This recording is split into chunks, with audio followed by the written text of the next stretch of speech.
Welcome to the History Channel's Look Back at the 9/11 year. I'm Arthur Kent. The terrorist attacks that day focused America's attention on the Islamic world.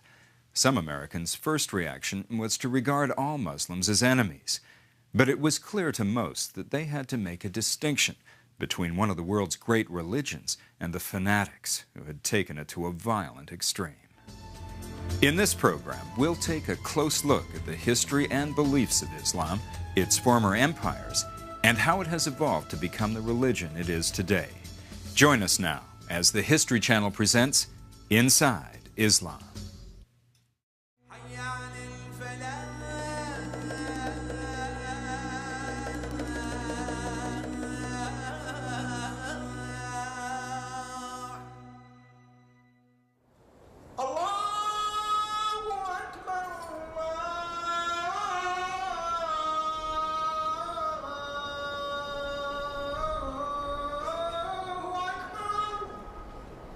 It is a sound heard around the world 5 times a day. A simple verse in Arabic, summoning the faithful to prayer, calling them to Islam. The word Islam means submission. Submission is considered the straight path to God. What this means is that our will, all human beings' wills, is subjugated to the will of God. That is what submission means. Accordingly, a Muslim is one who submits to God. Everything revolves around God. Everything we have, all of our thoughts, ideas, our soul, our body, revolves around God. God is the center of life. The Arabic words Islam and Muslim share as their source a more ancient word common to Hebrew and other related languages. The word that we greet each other with is in Hebrew, Shalom Aleichem, which means peace unto you. In Arabic, it's exactly the same, Assalamu Alaikum. And I think that's very important because Islam itself, the very name Islam, comes from a root which means peace. But many in the West today would never associate peace with Islam. To them, Islam appears to be a hostile religion that gives sanction to violence and terrorism. After September 11, it's very difficult to talk of Islam as a religion of peace and compassion. When you visualize those planes flying into the towers, it's very difficult to explain.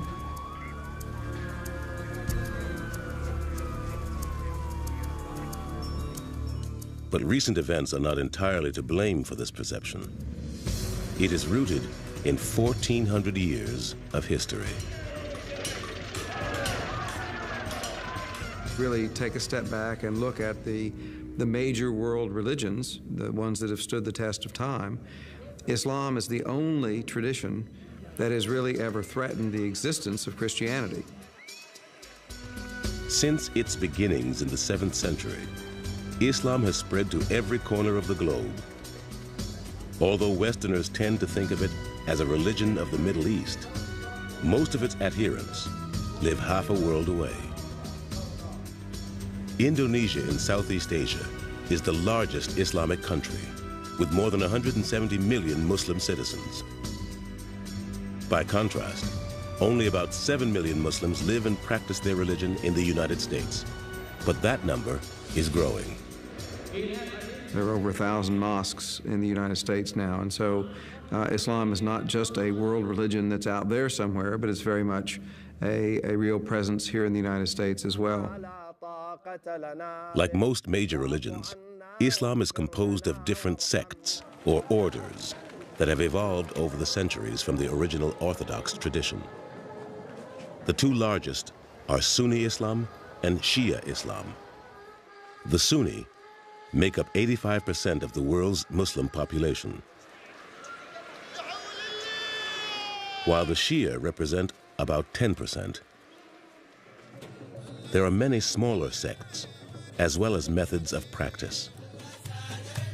The mystical Sufis seek a state of purification, allowing them to focus solely on God. One Sufi order, the dervishes, spin to attain a state of ecstasy they say brings them closer to God. Though Islam may seem very different, it actually shares a majority of beliefs with the world's other two great monotheistic faiths, Judaism and Christianity. Most important is a common faith in the same God. The word, the God in Arabic is Allah. So any person who speaks Arabic, whether Jew or Christian or Muslim, will say Allah for God. Islam itself regards all three religions as part of a single tradition. Judaism came first, Christianity came, and then Islam came. And then it's just a continuation and a completion of the same message that God has been trying to send to all people throughout time. The Qu'ran, the holy text of Islam, specifically refers to Jews and Christians as fellow people of the book, that book being the Holy Bible. The Quran retells and expands upon many of the stories of the Bible, going back to the creation. The truth that unites us together at the first level is that we all come from the same family, Adam and Eve. Islam also acknowledges as divinely inspired all the Old Testament prophets, including Noah, Moses, Joseph, Jacob, and even David. Americans, most of the time, do not realize how close Islam is in its fundamental concepts to Christianity and Judaism. Most Americans don't realize, for example, that Muslims consider Jesus to be one of the divinely inspired prophets. Jesus is very, very highly venerated in the Quran. He's mentioned by name 93 times in the Quran, but not as divine. And this is a place where, of course, Christians and Muslims clearly separate. It's a very major issue. As Muslims, we don't believe that Jesus is the Son of God. We do believe that he was born of a virgin and of Mary. However, we don't believe that he himself is God or that he's a son of God. The story of Jesus in the Quran expands upon his life, adding detail where the Christian Gospels are mute, such as his defense of his mother Mary before the townspeople of Nazareth. The moment they started suspecting about the Virgin Mary, Allah says to Mary, you don't speak to them. You point to your son and let this small baby speak and defend you, and defend the integrity and the chastity of his mother. And that's what he did. This miracle is not mentioned in the Bible. The Quran also differs radically from Christian belief in the death and resurrection of Jesus. Jesus was so special that when his enemies came to crucify him, God lifted Jesus to heaven, and so Jesus was never crucified. Behold, Allah said, O Jesus, I will take thee and raise thee to myself and clear thee of the falsehoods of those who blaspheme. It is in the chronicle of Abraham in the book of Genesis that we find the roots of Islam in the Bible. Abraham is a highly revered figure in Islam. At every prayer, a Muslim prays for Abraham and his descendants. Judaism, Christianity, and Islam all claim a common patriarch in the figure of Abraham, this figure who is depicted in the book of Genesis as a kind of monotheist who breaks away, who is called by God and moves towards the promised land. According to the Bible, God told Abraham that he would make his covenant with Abraham's son Isaac, born of his wife Sarah. Isaac would become the father of the Hebrew tribes of Israel. But Abraham had another son, his firstborn. In the biblical story, Abraham first has a son via the handmaiden of Sarah, Hagar, and the son Ishmael. Sarah is jealous and doesn't like this, and they're ultimately cast out. Sent away by Abraham, Hagar took Ishmael into the wilderness. When their water ran out, the Bible says she abandoned the child to avoid seeing him die of thirst. But God heard the cries of the child and caused a spring to bubble forth so that they could drink. God then told Hagar not to fear for her son Ishmael. Arise, lift up the lad, and hold him fast, for I will make him a great nation.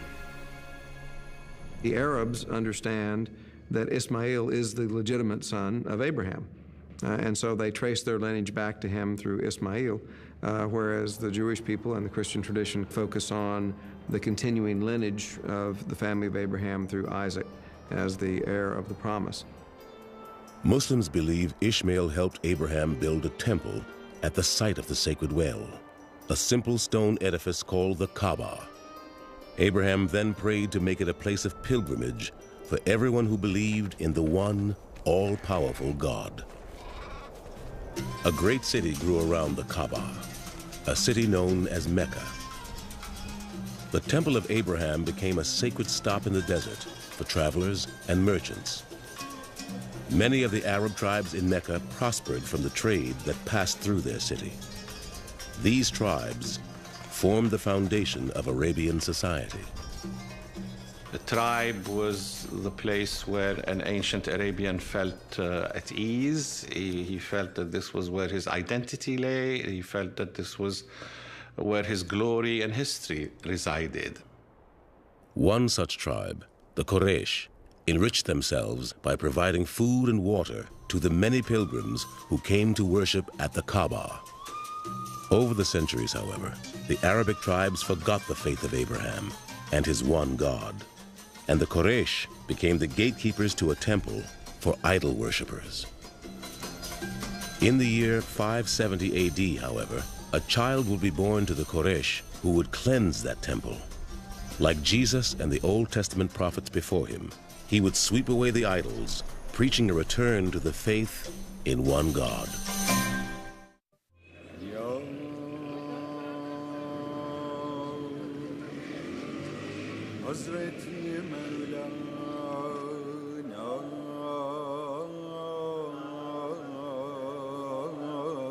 His name is spoken 1,000,000 times a day on the streets of every big city in the world, often accompanied by the blessing, "May peace be upon him." Who was this enigmatic man they call the Prophet of Islam? Muhammad is nothing but a man, a mortal man, meaning that he's not a divine man. No one knows what he looked like. Representations of him were forbidden by the Prophet himself, for fear it might lead to worship of his image. In contrast, in Christianity, there are many representations of Jesus in statues, pictures, drawings.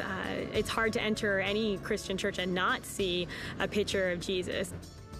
Tradition holds that, like Jesus before him, Muhammad was born under the sign of a brilliant star. Legend has it, the child's umbilical cord was mysteriously cut without human help. About his early life, we don't know much because as Islamic history developed, Muhammad's life began to be shrouded in legends. What is known is that Muhammad's father died before his birth, leaving the boy unprotected and vulnerable in a strongly patriarchal society. His mother Amina took him to live in the house of his grandfather, Abdul Muttalib, an elder in the clan of the Quraysh. According to the custom of his clan, the young Muhammad was soon sent away on a journey meant to prepare an Arab child for a difficult life. He is said to have spent his early days, probably until the age of 5 or 6, with a Bedouin tribe in the desert. Once, while he played with the Bedouin children in the wilderness, Muhammad was said to have been beset by a heavenly host. 2 angels descended to earth and opened up the boy's heart, removing from it a black spot. The idea is, of course, to suggest that this was a boy from whom sin had been removed. As he grew, Muhammad began traveling with his uncle to learn the profession of the caravan, a business vital to the Meccan tribes. Eventually, by the age of 20 or so, he joined the commercial activity of the city and became a caravaneer, or acting as an agent for various Meccan merchants. Known as Al-Amin, the trustworthy, Muhammad was frequently asked to lead the caravans of other merchants, including those of the wealthy widow Khadija. She recognized something special in Muhammad and soon offered to be his wife. He agreed, even though she was 15 years older. She was independently wealthy. She was a businesswoman. She exerted her autonomy in the relationship by being the one to ask. Muhammad and Khadija were blessed with 6 children, but only 4 girls are believed to have survived childhood. In this, their lives were not unlike any other Arab family of the 7th century. At the age of 30, Muhammad began to seek solitude in the hills around Mecca. In his 40th year, while meditating in a cave, he experienced visions, strong inward signs like the breaking of the light of dawn. These visions continued for 3 nights. Then, the angel Gabriel appeared to Muhammad and commanded him, "Proclaim in the name of thy Lord and Cherisher, who created man out of a clot of congealed blood. Proclaim, and thy Lord is most bountiful." So began the revelations that would consume Muhammad for the next 23 years. But at first, he did not understand what was happening to him. You're an ordinary man. You do ordinary things. So when this thing happens to you, you're going to say, no way this is happening to me. Something must be wrong here. So the fact that he was surprised, overwhelmed, nervous, I mean, he came back trembling, I said, that makes absolute sense. He consulted both his wife, whom he respected hugely, and he also consulted a relative of hers, and both these people confirmed to him that indeed the manner of revelation was such that it was genuine rather than false. Because Muhammad was most likely illiterate, it is believed others helped in recording his revelations. The Quran was revealed orally to the Prophet Muhammad via the Archangel Gabriel, who was transmitting the Word of God. Then the Prophet repeated orally the revelation to his companions, and that revelation was then recorded, and that's how the Quran became written, directly from what the Prophet had stated. The revelation of the Quran is the central miracle of Islam. The word itself means recitation. It is meant to be read aloud. As scripture, the Quran is unique. It isn't compiled thematically, nor is it narrative in style. Instead, it is Arabic poetry of a high order. Stories and admonitions, advice and warnings, all mixed together to reflect and reveal God's will. In these revelations, Muhammad was directed to revive, indeed reinvent, the monotheist religion of Abraham, creating the tenets of Islam: belief in a single God, prayer, charity, fasting, and pilgrimage. These became what are known today as the 5 pillars of Islam. The first pillar is the simple declaration of faith, known as the Shahada. I testify that there is no God other than God, and I testify that Muhammad is his messenger. These simple words lie at the heart of Islam. They are whispered into the ear of every newborn Muslim child and linger on the lips of the dying. They have been the subject of Islamic poets and calligraphers down through the ages. To convert to Islam, one must only say the Shahada once, with sincerity. So that's the first pillar, simply the utterance of that testament of faith. The second pillar is praying 5 times a day.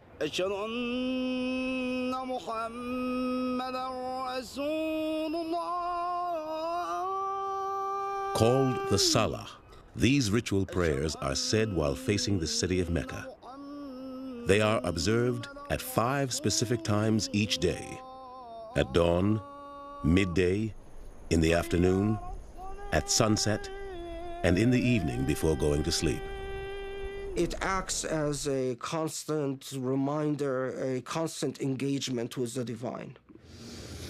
For me, prayer is an act of checking out of my life, getting focused, and returning back to my life in a better and purer state.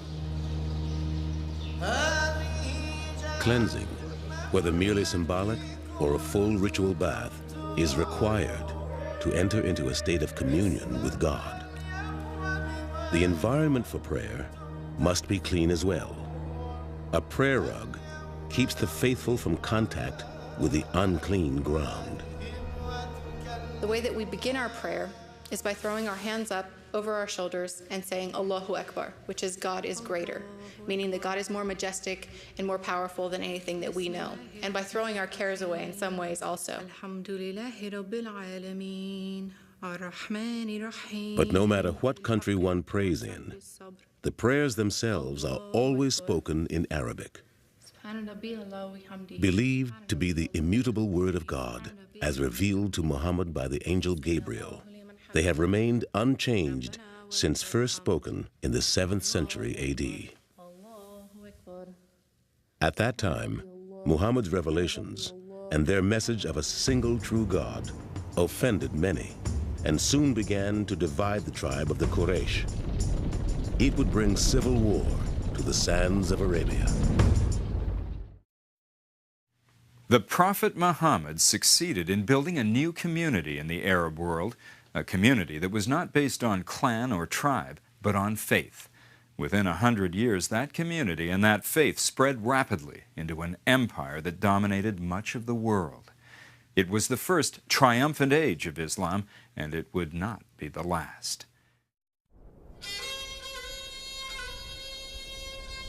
By the year 622 AD, Muhammad and his small community of Muslims were preaching their religion openly on the streets of Mecca. But their actions soon angered the idol worshippers and the tribal elders of the Quraysh. There were idols all around the Kaaba and in the enclosure in Mecca. And they would have annual festivals also where people would come and they would have commerce there and trade and perform the pilgrimage, which was at that time connected with idol worship as well. As hosts of the Kaaba, the Quraysh were embarrassed by Muhammad's sermons against those pilgrims who brought their tribal gods to its altar. So the Quraysh began a campaign of social and economic persecution of Muhammad and his followers. The Meccans, first of all, targeted the poorer Muslims because these were the ones who belonged to minor or unimportant clans. And these did suffer a great deal. To make matters worse, Muhammad's uncle died, leaving him without a strong political ally in Mecca. After perhaps 10 years of preaching in Mecca, he had only a few tens of followers. And towards the end of his days in Mecca, he was very much an isolated individual. Despite his troubles in Mecca, Muhammad's reputation as a fair and honest trader was known throughout the region. 260 miles to the north, the elders of the small oasis of Yathrib sent a message to Muhammad. The tribes of their city were locked in clannish disputes and blood feuds. The people of Yathrib were interested in Muhammad because they wanted basically a peacekeeper, somebody who would arbitrate between them and settle their disputes. And so, Muhammad accepted their offer and began a journey to Yathrib known as the Hijrah, a journey so important it marks the year 0 in the Islamic lunar calendar. Hijrah gave them birth and life, resurrected them, and the Prophet moved from a hostile environment into a place where he could freely preach his message. In Yathrib, Muhammad set up the first planned community of Islam, called the Ummah, meaning community. He then set about making peace among the clans. So successful was Muhammad's leadership that the city soon changed its name from Yathrib to Medina, meaning City of the Prophet. But instead of peace, the Muslims of Medina soon faced open warfare. Enraged by Muslim gains, the Quraysh of Mecca responded by raising an enormous army to crush all those who worshipped Muhammad's God. The two sides faced each other at the Battle of Badr in 624. The Meccan army was more than twice as large, maybe 3 times as large as the Muslim force there. And even so, the Muslims completely triumphed over the Meccan army. But the conflicts continued over a period of 6 years. At one point, the Prophet himself was severely wounded. But finally, in 630 AD, the Muslims surrounded Mecca and forced its surrender. Muhammad at last returned to the city of his birth, heading an army of 10,000 men. Like the prophets of Judaism and Christianity before him, Muhammad's most important act was to cleanse Abraham's sacred temple of the idols that had ruled it for so long. He came up to an icon of the Virgin and Child, and he covered it with his cloak, and he said, "Wash everything else, but keep this in place." Muhammad then turned to the Meccans, who had made war against him. But instead of punishing them, he offered them their freedom on the condition they cease fighting. Not only did they lay down their arms, but Muhammad's gesture inspired many Meccans to embrace Islam. The next year, 631 AD, was called the Year of the Ambassadors for the many delegations from Arab tribes who came to pay tribute to the Prophet and to convert to Islam. 1 year later, on June 8th, 632, Muhammad died of fever. He was 62. At that time, Muslims controlled the entire Arabian Peninsula. Within 15 years or so, the Muslims have acquired an empire. They became the superpower of the time. There was a kind of a roller coaster of conquests.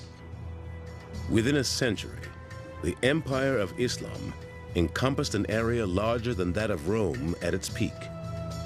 It was ruled by the first royal dynasty of Islam, the Umayyads. The Umayyads were a family of Meccan nobles before Islam who also became Muslims and became the rulers or caliphs or khalifas in Arabic after 661 until 750. And they presided over the Muslim state, its largest territorial extent from Morocco and Spain in the west to China and India in the east. And with every conquest, thousands converted to the new religion, some at the edge of a sword. But the vast majority of conquered people embraced Islam slowly over generations. For several centuries after the rise of Islam, Muslims continued to rule as a minority. The order that the Muslims brought with them was one which was more favorable to the local communities, so that the local communities decided that it's in their interest, actually, to live under Islam. As fellow people of the book, Jews and Christians were generally exempt from forced conversion to Islam, since they too submitted to the one God of Abraham. We have reports, for example, that in the early period, in a place like Damascus, Christians and Muslims worshipped together in the same place. And everywhere they went, the Muslims established a civilization built upon the values of the Qu'ran, as exemplified by the 5 pillars of Islam, the sacred duties of every Muslim. After the devotional prayers of the Shahada and the Salah, the 3rd pillar of Islam is the alms tax, or zakat. Charity is heavily emphasized in the Quran. If you compare what the Quran says in terms of regulating, let's say, the modesty of women, to what the Quran says about charity, there's no comparison. The charity is emphasized 10 times more. The zakat is required of all Muslims with the ability to contribute. So everything that you own, you take 2.5% and you give it. You pay it directly to the poor. Today, local mosques or Muslim community organizations usually collect the zakat. But unlike tithing in a church, the zakat cannot be used to pay for the operation of a mosque. Instead, it must be entirely distributed to those in need. The fourth pillar of Islam is the sacramental fasting of the holy month of Ramadan. Ramadan is a month in the Islamic calendar, and it's the month that Muslims believe the Quran was revealed to Muhammad, so it's a very holy month for Muslims. Now, the fast means from the first twilight in the morning, about an hour and a half to 2 hours before sunrise, to sunset, you don't drink or eat or have any sexual activity. Exceptions are made for the sick and injured, young children, the elderly, and expectant mothers. Like the fast of Christian Lent, this celebration of gracious cleansing is meant to foster inner reflection on the gifts of life and the needs of those less fortunate. It's really 1 month in a year where you're supposed to advance your efforts, to intensify your efforts to build this relationship with God. Many Islamic scholars believe that the concept of Ramadan evolved from an older Hebrew tradition. The notion of fasting is the same. And the notion of fasting is, it seems to me, in both traditions, if you want to develop and cultivate in people a sense of compassion for the poor, you can't do it just by preaching. You've got to feel it in your stomach. It's got to be hunger. While fasting is a holy abjuration, feasting is a sacred indulgence. Islam has 4 holy festivals during the year, called Eids.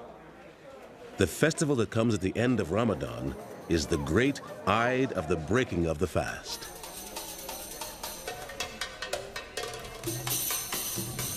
Another holy festival celebrated only by the Shia falls during the month of Muharram in the Islamic lunar calendar.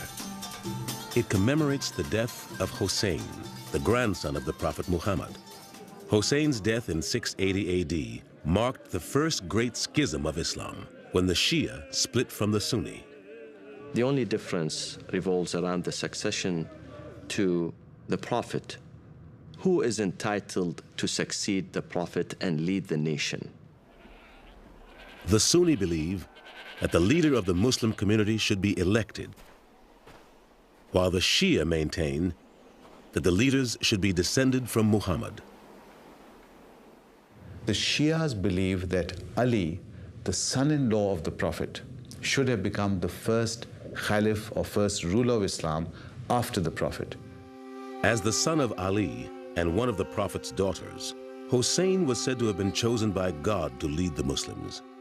But the Umayyads had other ideas. He was massacred with all his family members, even the infants, and all his companions. 72 people were killed. The Umayyads, who later became Sunni, continued to rule for another 70 years. But constant Shia rebellions eventually brought about their downfall. In 750 AD, the first House of Islam collapsed. But the erosion of the old empire would also give rise to a new golden age of Islam.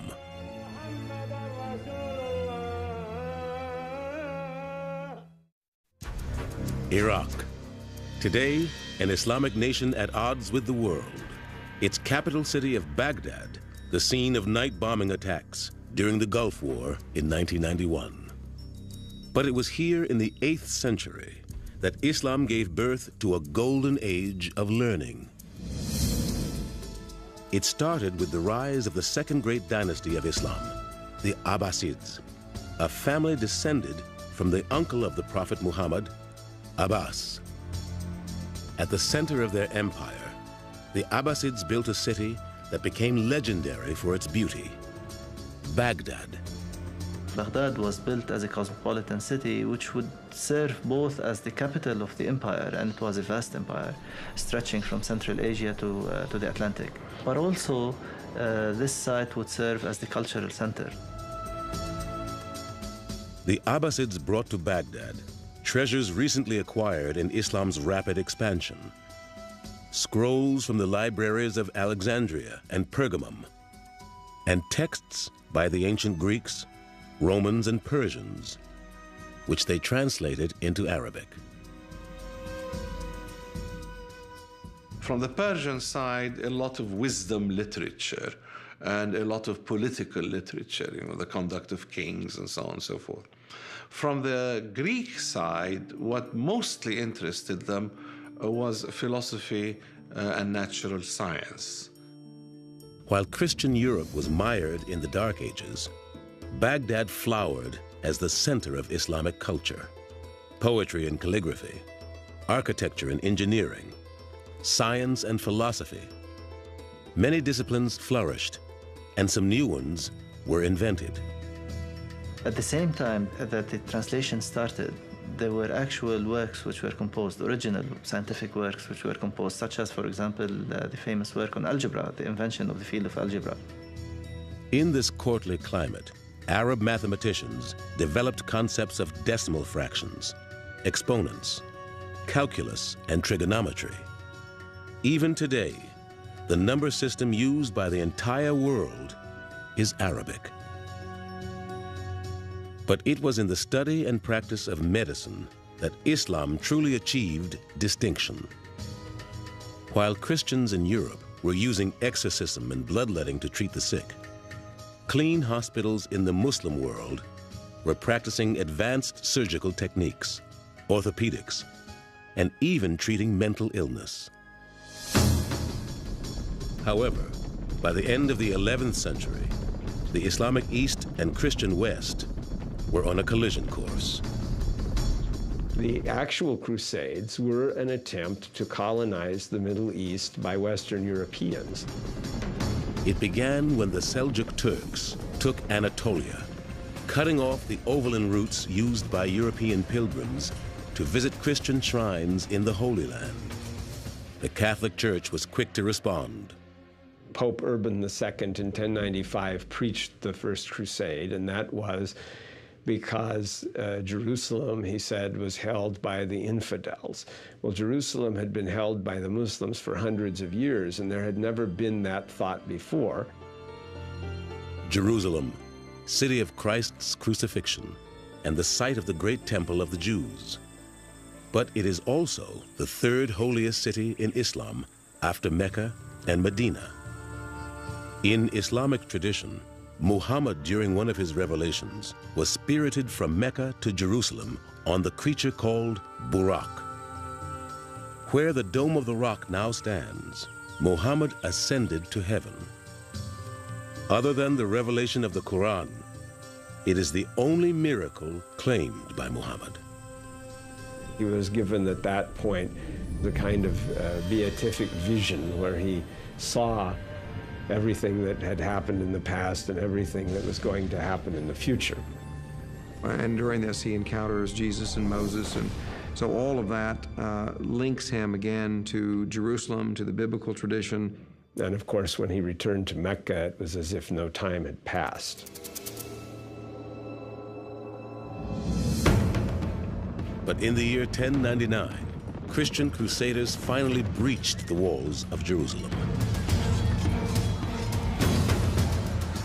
That night, 30,000 Muslim defenders of the city were slaughtered, causing the streets to run red with blood. For 200 years, the lands of Islam faced 6 major incursions by European knights. But Islam's greatest threat did not come from the Christian crusaders of the West. It came from the Mongolian horsemen of the East. In 1258, the armies of the warlord Hulagu, grandson of Genghis Khan, swept down out of the Russian steppe to plunder the city of Baghdad. The destruction was unlike anything the Muslims had ever seen before. Leaving cities like Aleppo and Damascus in flames, the Mongols marched on to the shores of Palestine, where in 1260, a Muslim army from Egypt finally stopped them.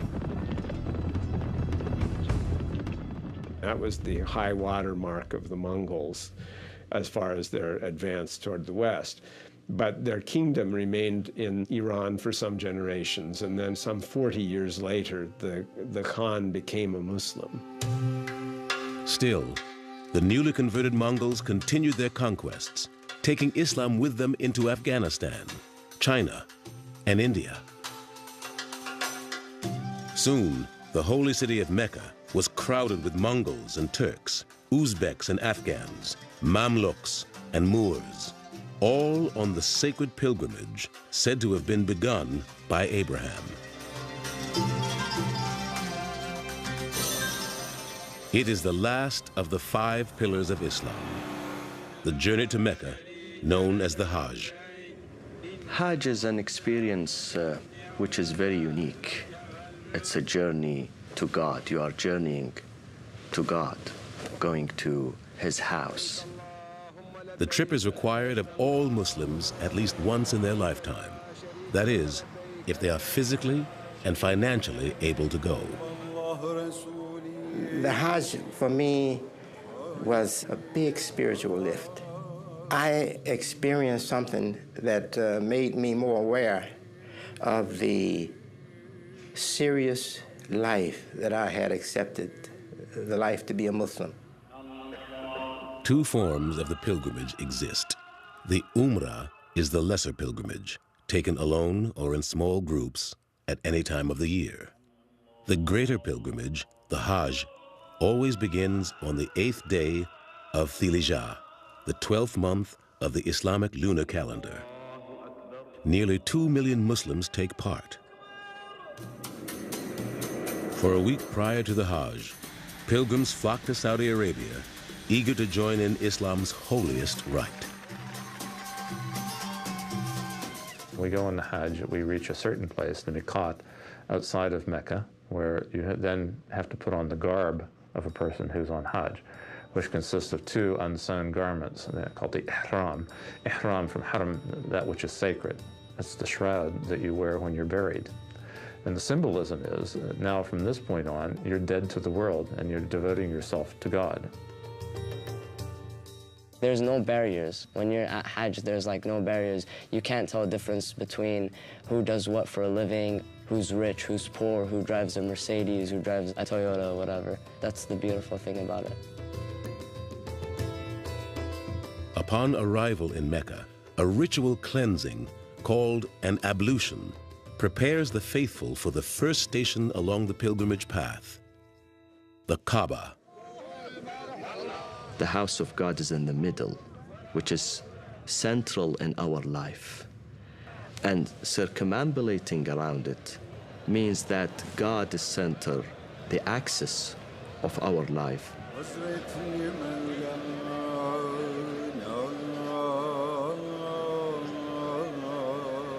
Said to have been built more than 4,000 years ago by Abraham himself, the Kaaba, which actually means cube in Arabic, has been rebuilt many times over the centuries. The Kaaba is always kept draped in a black cloth called the kiswa. Replaced every year, it is embroidered by hand in gold thread with verses of the Qu'ran.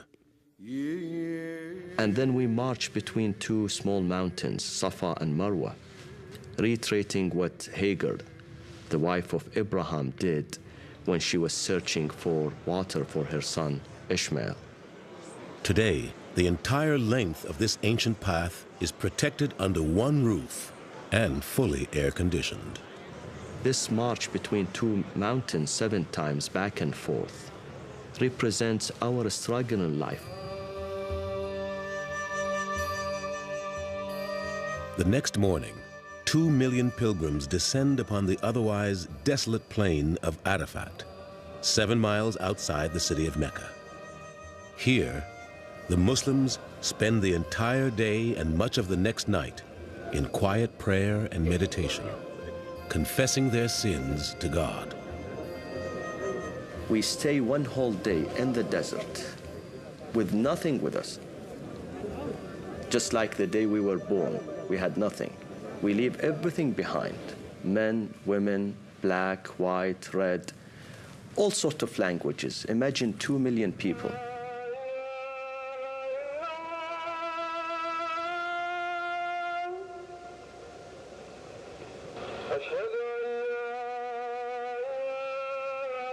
On the final day of the Hajj, the pilgrims traveled to the small town of Mina, outside Mecca.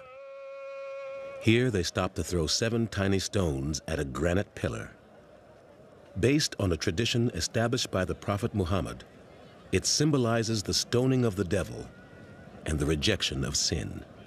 If someone performs the pilgrimage sincerely and correctly, then their sins are forgiven for what they did before, and that is considered a repentance that God hopefully will accept. Before departure, a last prayer service is said around the holy Kaaba. So sacred, it is the object every Muslim must face while praying, no matter where in the world they may be. For me, I'll never forget what it was like to see the Kaaba for the first time. You spend your life praying 5 times a day in the direction of Mecca. You spend your life envisioning it and remembering it as a place where Prophet Muhammad lived. I remember that I instantly started crying and that tears were streaming down my face because it was almost like returning home for me. I felt closer to God. Today, the many faces of Islam can still be seen on the Hajj in Mecca. Muslims from all over the world converge here to wash away their sins, commune with God, and find spiritual renewal. Their diversity is Islam's strength. It is precisely that strength that would give Islam another great age with the rise of the Ottoman Empire.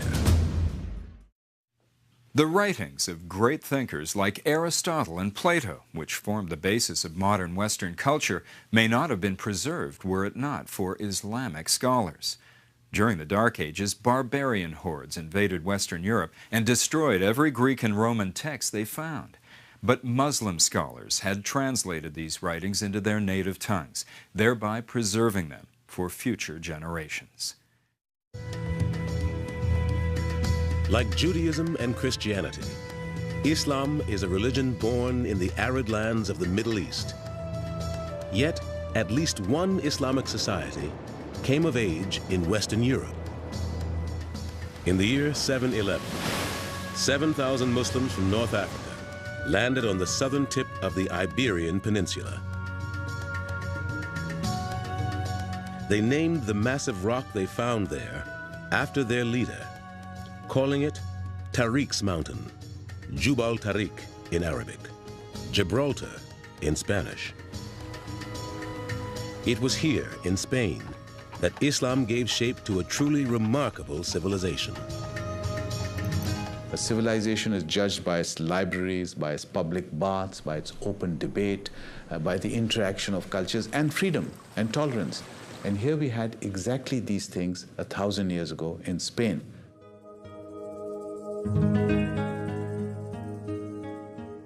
Muslim Spain or Al-Andalus was a truly multicultural society in every sense of the word.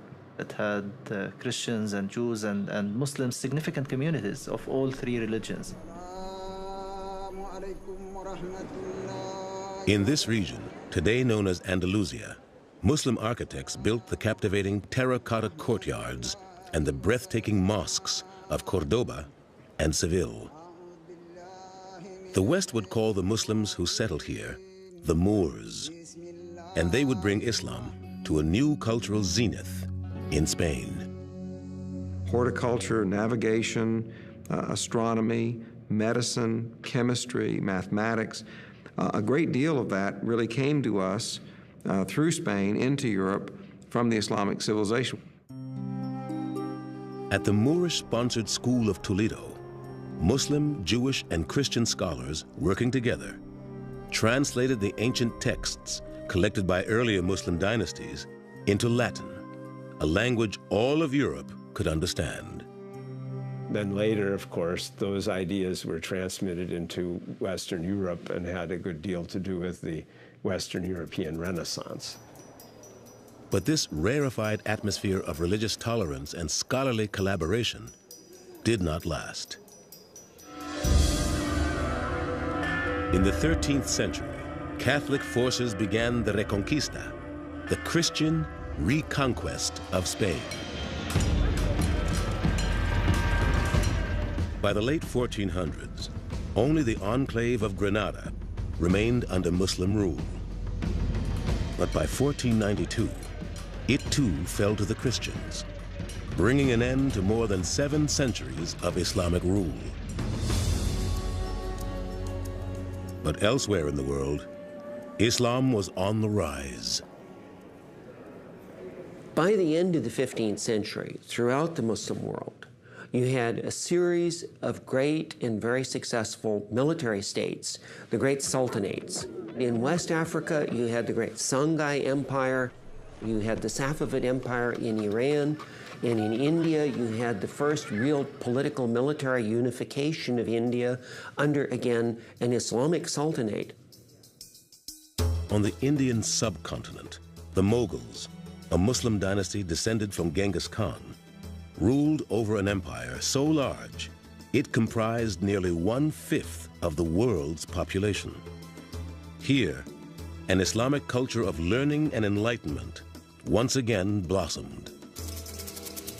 It was a time when India, in a sense, reached a new peak of glory. You had an incredible flourishing of art, of architecture, of literature, of prosperity. And it culminated in the period of Shah Jahan, who created the Taj Mahal, one of the most beautiful buildings in the world. But it was the rise of another Islamic sultanate that would prove a direct threat to the West. In 1453, Constantinople, the capital of the Christian Byzantine Empire, fell to Muslim troops. After more than 1,000 years of Christian rule, the Turkish Ottomans transformed the ancient Greek city into the capital of their ever-expanding Islamic empire. They renamed it Istanbul, meaning Islam in abundance. At the top of the Ottoman bureaucratic pyramid was the Sultan, an Arabic title meaning ruler. Sultans were military commanders whose mission was to protect Islamic society. The sultans lived in the opulent palace of Topkapi, designed to reflect the grandeur of the Ottoman court. Also housed here, in luxurious quarters of carved wood and glazed tile, were the women of the sultan's extended family, the harem. The term comes from the Arabic word haram, meaning forbidden. The Orientalist school of European artists depicted them as dens of sin and opium, even though most of these writers and painters had never even been to the Middle East, let alone seen an Ottoman harem. The image usually coming out of these accounts is that the harem in general is a secluded place, is a dangerous place to enter. It would seem that these accounts reflect more the fantasies of the people who wrote them. In fact, the harem was the nerve center of the royal household. Among the wives and concubines housed within were the mothers of future sultans. Thus, the harem commanded significant political power. These were not isolated people. They were not lazy. They were not invisible. They were engaged in the economic life, invested in long-term trade as well as internal trade. They built endowments, charitable endowments, soup kitchens, mosques, schools, and the like. But the harem also underscores a significant difference between Islam and the Judeo-Christian tradition. According to the Holy Quran, Muslim men are permitted to marry more than one wife. Marry women of your choice, 2 or 3 or 4. Even so, permission is only granted on the condition that all wives are treated fairly and equally, so that there is no favoritism. But if ye fear that ye shall not be able to deal justly with them, then only one. That will be more suitable to prevent you from doing injustice. And yet, many Muslim men historically have interpreted it almost as an injunction to go out and marry more than one. The West has long found much to criticize about the status of women in Islamic societies. Although laws vary from country to country, within the pages of the Quran at least, a woman's rights are clearly defined. The Quran intended to eradicate many negative practices and attitudes towards women, and did so in explicit terms. The Quran actually granted women the right to own property, to receive an inheritance, and to have a choice in their own marriage and divorce. The Quran also granted women the right to vote, 1,300 years before Western societies even considered it. I think it's very interesting that a lot of feminists overlook the fact that, in this country in particular, women only got the right to vote in the last 100 years. Still, in some areas of the Islamic world, many women live harshly restricted lives. To the average Westerner, the traditional head covering worn by Muslim women, the hijab, has become a symbol of oppression. I remember particularly walking down the street, and a woman was looking very intently at me, staring very intently. And she came up and she walked directly up to me and she put her hand on my shoulder and she said, "Honey, you're in America now. You don't have to wear that here." To me, the hijab is just 45 inches of material.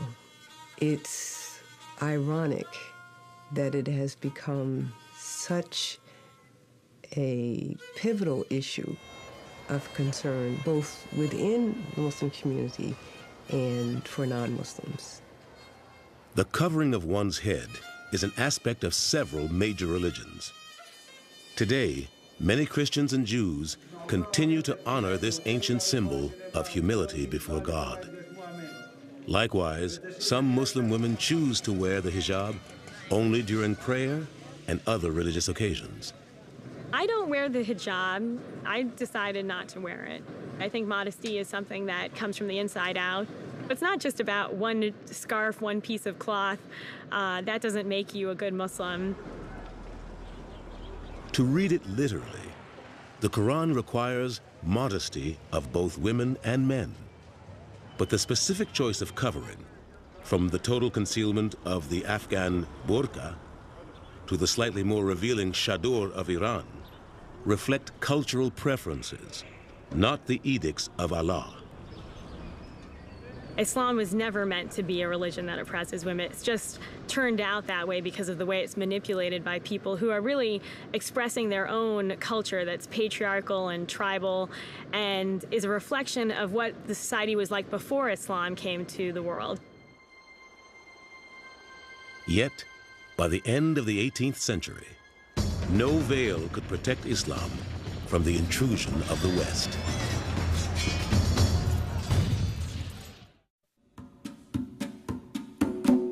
In the 16th century, under Sultan Suleiman the Magnificent, the Ottoman armies became a threat to Western Europe when they conquered the Balkans and much of the Crimea. The Ottomans laid siege to Vienna, capital of the Austro-Hungarian Empire, in 1529, and again in 1683. But this was the farthest into Europe that the Islamic Empire would ever reach. By the 18th century, the Ottomans could no longer keep pace with the emerging Western European powers. The question of why that change took place is one that is embedded, I think, in the broader developments of world history. That the real difference in the 18th century is the coming of the Industrial Revolution. The Ottomans' once brilliant bureaucracy became bloated and corrupt. Their powerful sultans reduced to political weaklings. The great Ottoman Empire was beginning to crumble. In the early summer of 1798, a fearless young French general named Napoleon Bonaparte and his invasion force stepped ashore at Alexandria on the Mediterranean coast of Egypt. A few weeks later, in the Battle of the Pyramids, Napoleon easily defeated a larger Egyptian army and captured the city of Cairo. Over the next century, France and England took advantage of weakening governments throughout the Middle East. Various areas were taken at different times, but on the whole, each conquest shared some characteristics with all the other ones, and that was that the Europeans had a definite idea of ethnic superiority, which made an absolute line between them and the conquered people. And that line was all the more clear with the Muslims because the Muslims were different in religion as well. European pathways to power followed different routes. European financiers provided funds to Egypt for the construction of the Suez Canal, which began in 1859. However, the massive debts incurred by Egypt in its struggle for modernization ultimately led to Britain taking over the canal and the country. By 1882, the British simply occupied Egypt and made sure that nothing that would undermine British security or British access through the Suez Canal. Meanwhile, France concentrated on Algeria, intent on making it the breadbasket of Europe. The lands of the people were all confiscated. The Arabic language and the religion of Islam were discouraged by the French, so that was a more vicious type of colonialism. But it was World War I that caused many Islamic nations to come under direct foreign rule. In 1914, the crumbling Ottoman Empire allied itself with the Central Powers of Germany, Austria, and Hungary. Upon their defeat in 1918, the remaining Ottoman territories became spoils of war, to be divided up among the winners. Britain obtained control of Egypt, Palestine, and Arabia.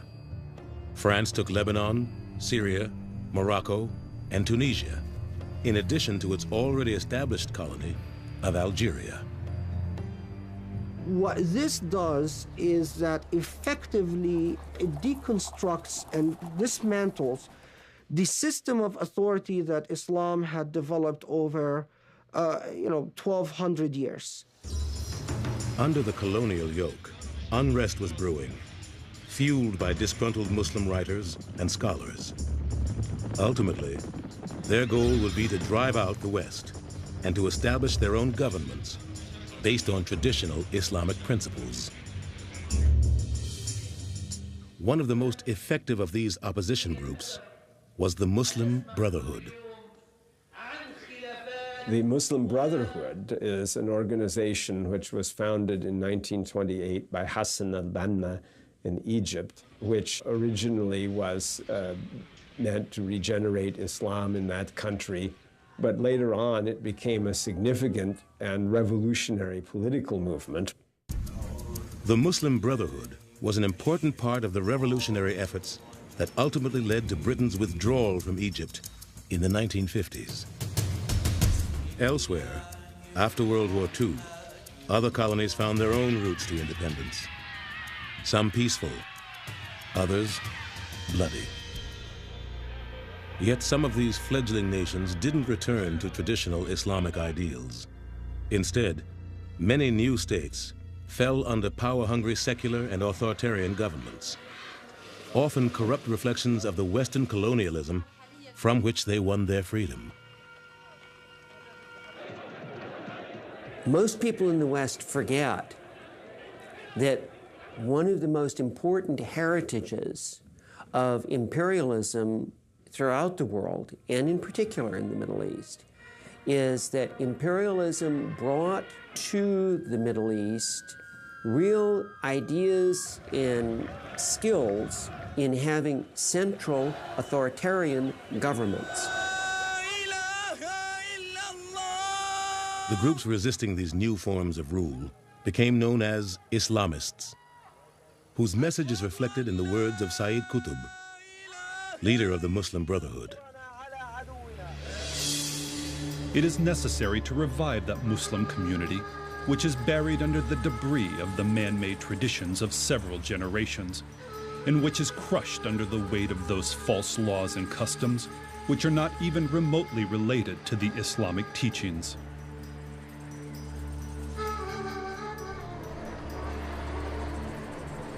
While modern Islam was struggling to redefine itself, its diverse societies were evolving into different forms, from the progressive to the puritanical. One particularly influential and puritanical Islamic movement has become well known to the West in recent years: Wahhabism, which has its roots in the 18th century. In the middle of the Arabian Peninsula in the 18th century, there was a very strict teacher that emerged. His name was Muhammad ibn Abdul Wahhab. Muhammad ibn Abdul Wahhab achieved a fanatical following among the Bedouin tribes of Arabia by preaching an ascetic, puritanical form of Islam. His followers, the Wahhabis, first gained political power when they forged an alliance with the House of Saud, an ancient royal Arabian bloodline. You had a tribal chieftain, Muhammad ibn Saud, and a puritanical teacher, Muhammad ibn Abdul Wahhab, creating then a system which is the foundation for the Saudi state that was created in the 18th century. These Saudi leaders became the royalty of modern-day Saudi Arabia. And so that the foundation of the Saudi state then today is this combination of a desert warrior spirit with a mission of puritanical Islamic reform. Thanks to the abundant fossil fuels welling up from their ancestral homelands, the Saudi royal family commanded a new source of wealth: oil. With these riches came power, and Wahhabism grew in influence throughout other parts of the Middle East. Petrodollars earned from Middle Eastern oil enriched the Saudi royals. In keeping with charity, the third pillar of Islam, the royals helped fund social programs, build hospitals, schools, and mosques.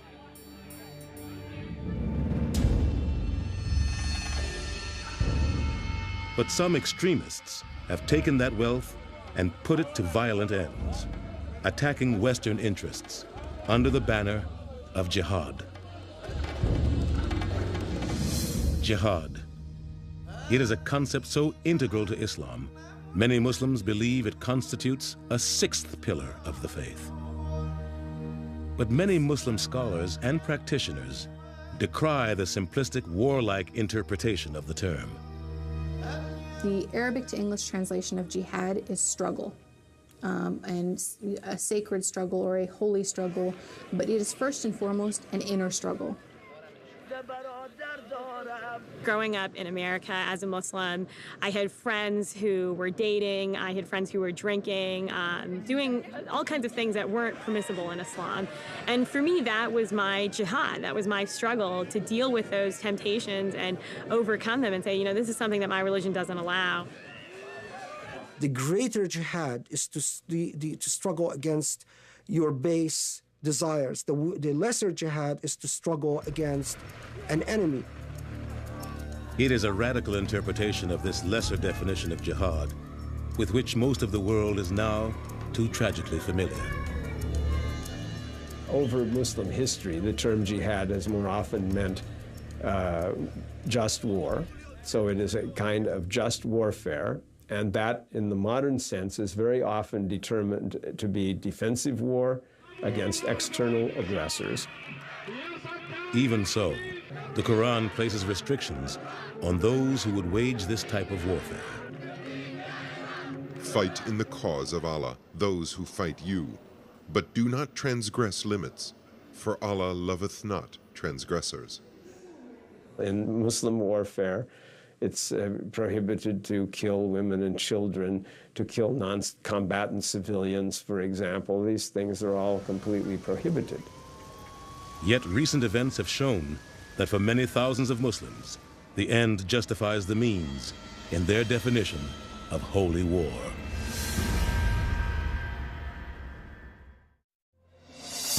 The events of September 11, 2001, left an entire world speechless with horror. Long before any news report had identified the perpetrators of this heinous deed, many Americans already assumed it was the work of extremist Islamic terrorists. How did a religion that preaches peace and tolerance become so entwined with violence in Western thinking? America's first public encounter with Islam began with the confrontational rhetoric of the Black Muslim movement, the Nation of Islam. We're not American. We are people who formerly were Africans who were kidnapped and brought to America. Our forefathers weren't the Pilgrims. We didn't land on Plymouth Rock. The rock was landed on us. Islam had arrived in America long before the racial turmoil of the 1950s and 60s. Millions of black slaves forcibly shipped to North America in the 18th and 19th centuries came from the largely Islamic nations of West Africa. Once they reached America's shores, they were stripped of their identities, heritage, and even their religion. I have to accept that we were completely cut off from our past culture, and that includes Islam. In 1930, Wali Farad, also known as Wallace Fard, created his own form of Islam in the poorer neighborhoods of Detroit. He claimed to be a prophet sent to help black Americans rediscover their heritage as both Africans and Muslims, and thus founded the Nation of Islam. They were the discontents, and Farad knew that. He knew that if he could reach them with his message, many of them would accept it for a new mind and a new way of perceiving themselves and the real world. Elijah Poole, the son of a Baptist minister, was one of Fard's earliest acolytes. When he came to Detroit, within a few years, hard time during the Depression, he met Mr. Farad. He made such an impression on my father that he had my father as a willing and obedient servant till death. Poole changed his name to Elijah Muhammad and became the chief minister of the Nation of Islam. In 1934, he took over the organization and over the next 3 decades, gradually transformed it into a powerful political force. Yes, sir. But I represent to you God in person. Yes. One new member was Malcolm Little, whose part Egyptian mother had exposed him to Orthodox Islam in childhood. While an inmate at Norfolk State Prison in Massachusetts, Little became aware of Elijah Muhammad's movement. He was doing, I think, 11 or 14-year sentence when he heard my father. After joining the Nation of Islam in 1948, Malcolm Little adopted the last name of X as a rejection of what he termed his slave name. No, what was your name? Yes, sir. And why don't you now know what your name was then? Where did it go? Where did you lose it? Who took it? And how did he take it? After his release from prison in 1952, Malcolm X became the national spokesperson for the Nation of Islam, increasing membership and spreading Elijah Muhammad's word. But the ideology of the Nation of Islam cast the white man as the devil, a view not shared by Orthodox Islam, or even Malcolm X. Wrestling with his private beliefs and public role, Malcolm X was seen as a threat to the organization.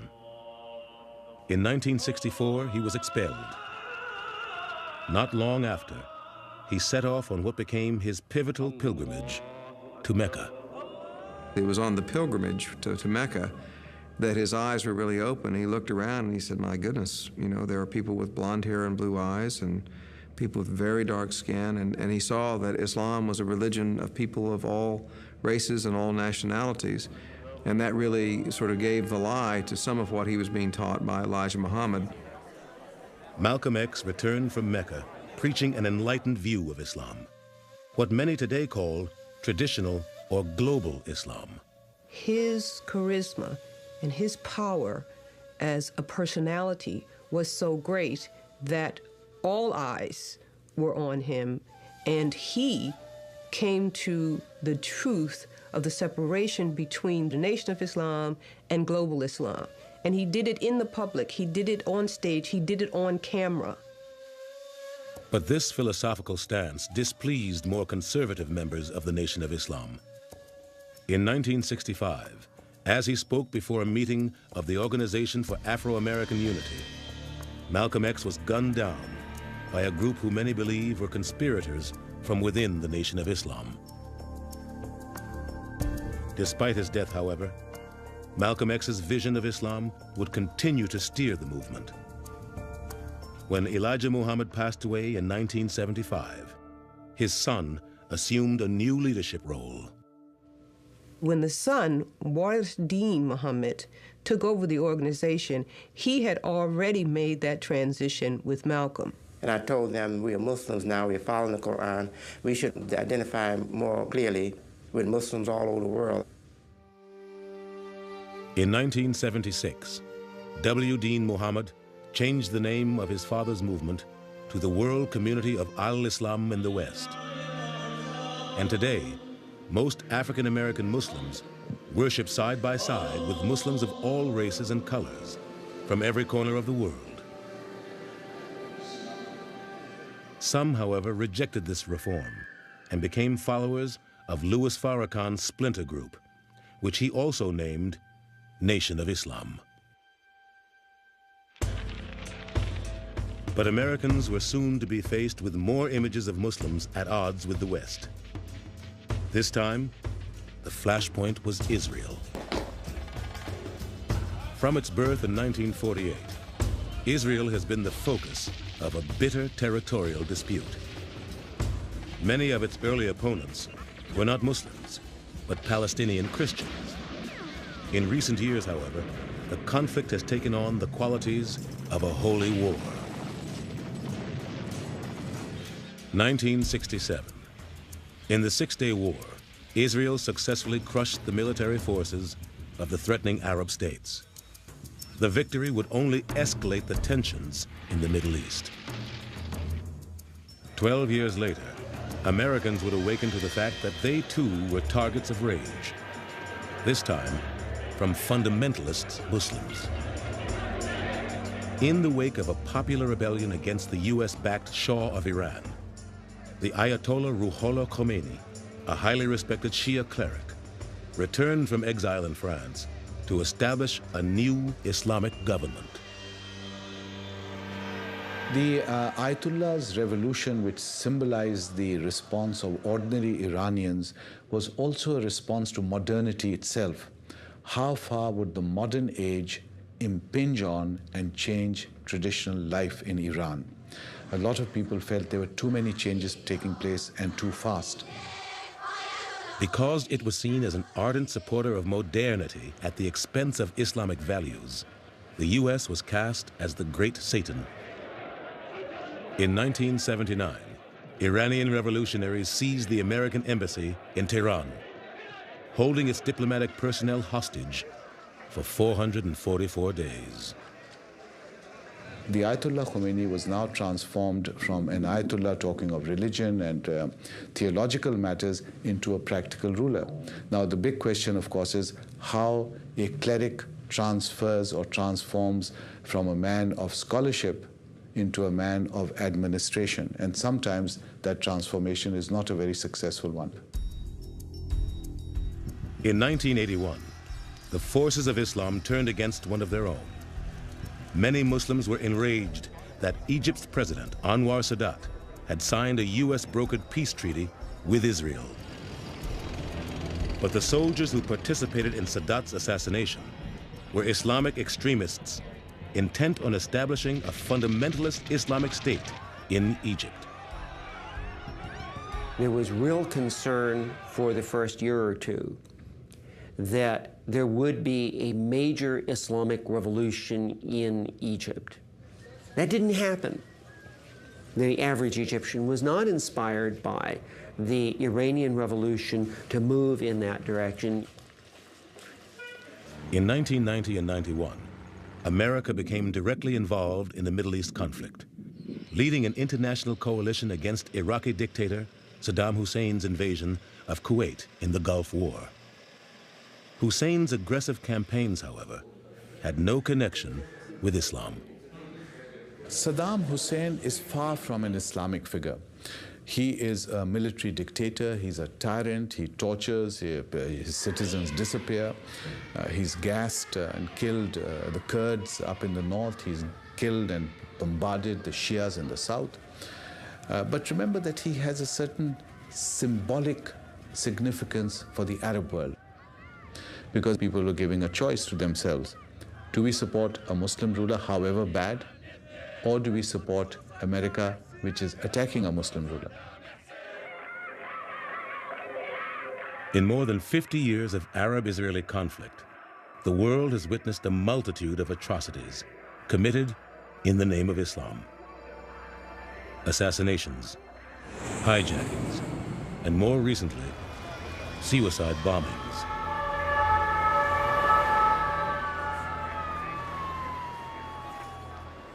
Now, of course, suicide in Islam is categorically forbidden to a Muslim. In theory, God gives life, only God can take life. Today, radical factions of Islam have honed in on the United States as a target of terrorism, culminating in the attacks of September 11, 2001. September 11th made Americans aware of the viciousness of the radical, violent fringe in Islam. But it also, paradoxically, made more Americans aware of the fact that there are Muslims who are their neighbors who care in the same way that they do.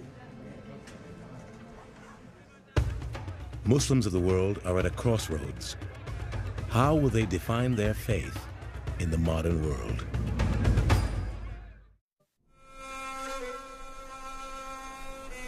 For all Muslims, it is said every new day is a challenge to live an exemplary life. For at the end of time, everyone must answer to God on the day of judgment.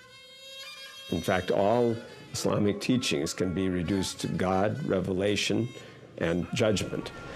And the idea of judgment is the motor vehicle which drives the Muslim life along, because the purpose of life is not just this life of the world, but is to attain peace in the afterlife. For those who do not walk the straight path to God, the depths of perdition have many layers. Hellfire is the place of punishment for the people who commit evil here and who do not repent.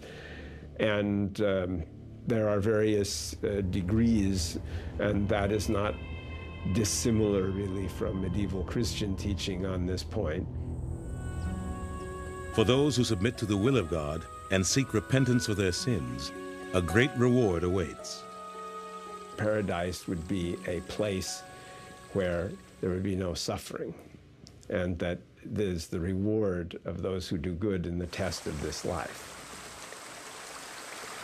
But when Judgment Day arrives, Muslims believe they will not look on the face of God, because God has no form that humans can possibly comprehend.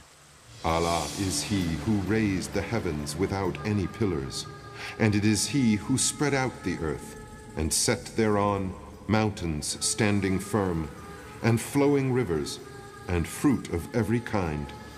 Behold, verily in these things there are signs for those who understand. But until the Day of Judgment, Muslims must live in the physical world, with all its troubles, influences, and challenges. That, some Muslims feel, is becoming increasingly difficult. and some are responding with violence. Here we have a hijacker committing suicide, violating the Quran, taking the lives of people, violating the Quran, twice over. And we have to ask ourselves, what is going on in the Muslim world? And what is going on in the Muslim world is a lot of confusion, a lot of anger, a sense of injustice. So you have a paradoxical situation emerging in the minds of these young men that they can violate the Quran itself by committing suicide and killing innocent people because the situation demands it. So we are seeing a desperate time in the Muslim world. Hijackers, hostage takers, suicide bombers. These are the images many associate with Islam. But do these extremists represent the religion's true message? Even though people know that there are a lot of things that Christians have done, they tend to talk about the teachings of Jesus as though that somehow represents Christianity, not what Christians have actually done.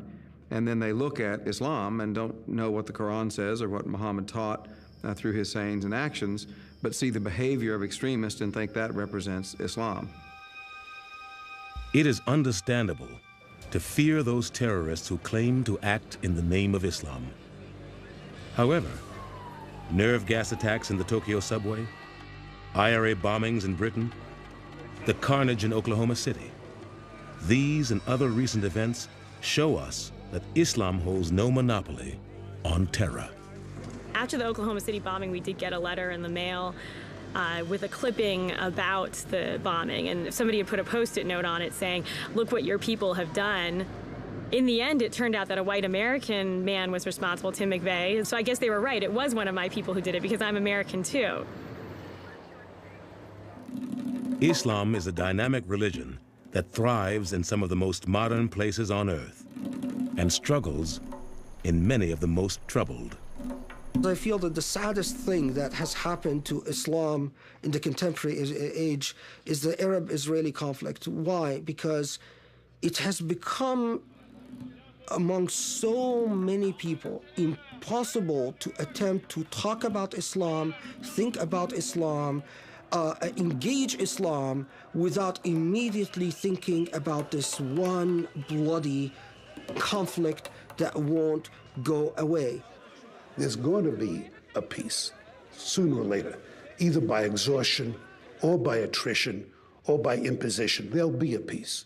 Now, there is the religious communities have to prepare the heart right now so that the wounds can be healed, so that people can talk together.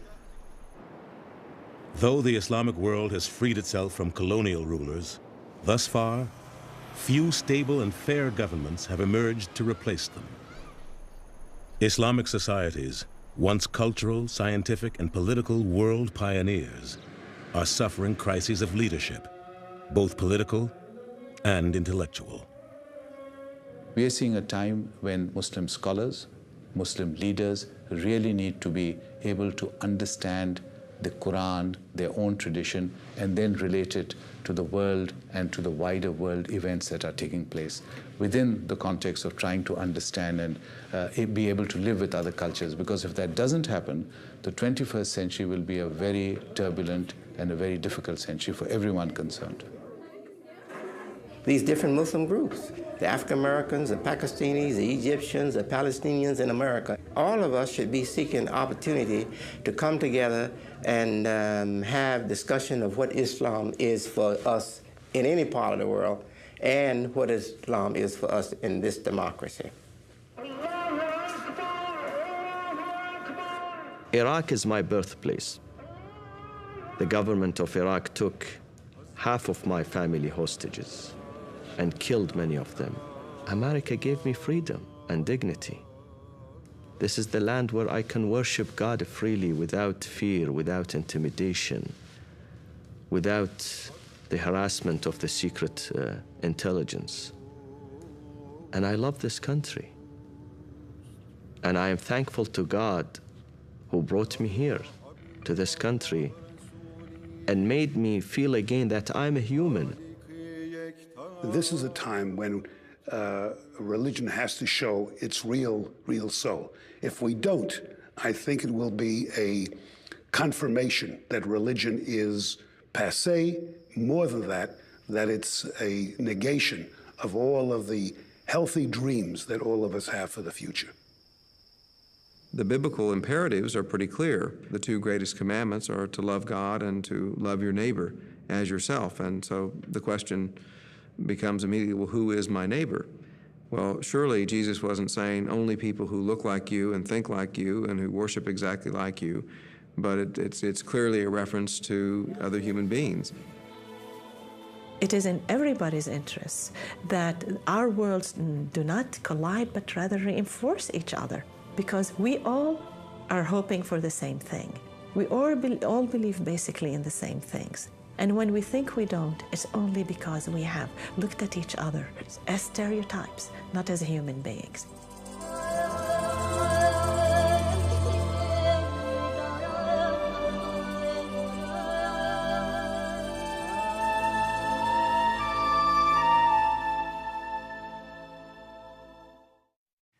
To many in the West, Islam remains a paradox, a religion that professes peace yet is used to justify violence, a culture that promotes science and technology yet seems to resist modernization. Like Judaism, Christianity, and all the world's great faiths, Islam has many dimensions and has been interpreted in many different ways. And like other religions, it can turn violent, especially when defending its beliefs against what it sees as evildoers. Some are hopeful that Muslims, Christians, and Jews will be able to reestablish a peaceful coexistence, but others aren't so sure. As violence continues, suicide bombers get younger, and death tolls go on rising. Many Muslims themselves believe that if Islam is to continue to grow as a religion of the future, it will only be, inshallah, if God wills it so. For the History Channel, I'm Arthur Kent. Thanks for joining us. Our historic retrospective on the 9/11 year now continues with a report we first broadcast just days after the terrorist attacks on America. The History Channel's Josh Binswanger and guests discuss the origins of radical Islamic movements. That's coming up next. Please stay with us.